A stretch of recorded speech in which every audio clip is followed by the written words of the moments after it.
Hello friends, welcome to my channel. আজকে নিয়ে এসেছি তোমাদের কাছে একটা চেনা পরিচিত রেসিপি, পুঁই শাকের ডাঁটা দিয়ে কাতলা মাছ দিয়ে আলু দিয়ে পাতলা ঝোল। এদিকে আমি 3 পিস কাতলা মাছ আমি নুন হলুদ মাখিয়ে রেখেছি যাতে নুনটা ঢোকে, সেই কারণে আমি 10-15 মিনিটের মতো রেখে দিয়েছি। আর এদিকে কাতলা মাছের মাথাটাকেও নুন হলুদ মাখিয়ে রেখেছি। আর কড়াইতে দিয়ে দিলাম বেশ খানিকটা সর্ষের তেল মাছ ভাজার জন্য।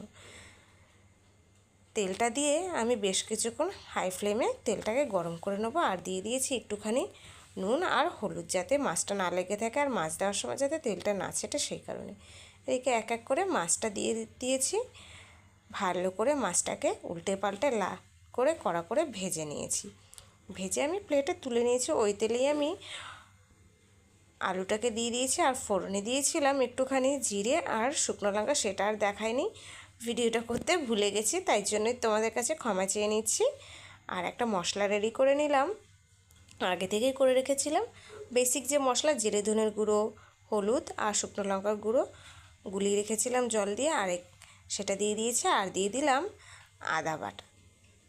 আদা বাটাটা দিয়ে ভালো করে এবারে আমি কষিয়ে নেব। আর মাঝখানে দিয়ে দিয়েছি স্বাদ মতো নুনটা দিয়ে একটুখানি জল দিয়ে ভালো করে কষাতে থাকবো, একটুখানি নেড়ে চেড়ে। আর দিয়েছিলাম, যেহেতু আমার কাছে টমেটো ছিল না, তাই টমেটো কেচাপ দিয়ে দিয়েছি। হ্যাঁ, ওই যে বলে দুধের স্বাদ ঘোলে, সেই কারণেই টমেটো সস দিয়ে দিয়েছি। টমেটো সস দিয়ে ভালো করে কষিয়ে নেবো। আর ঝালের জন্য দিয়েছিলাম 2 কাঁচা লঙ্কা। কাঁচা লঙ্কাটা দিয়ে ভালো করে কষিয়ে নেবো। আর এদিকে দিয়ে দিলাম পুঁই শাকের ডাঁটা দিয়ে আবারও আমি ভালো করে কষিয়ে নিয়েছি। যেই জলটা টেনে গেছে, অমনি আমি যে ঝোলের জন্য জলটা দিয়ে দেবো। আমি এখানে 1.5 গ্লাস জল দিয়েছি, যেহেতু ডাঁটাটা সিদ্ধ হবে। ডাঁটাটা দিয়ে আমি বেশিক্ষণ কষাইনি, সেই কারণে আমি 1.5 গ্লাস জল দিয়েছি। দিয়ে ভালো করে জল দিয়ে নেড়ে চেড়ে আমি হাই ফ্লেমে করে দেবো গ্যাসটাকে, যা ফুটবে, সেই কারণেই।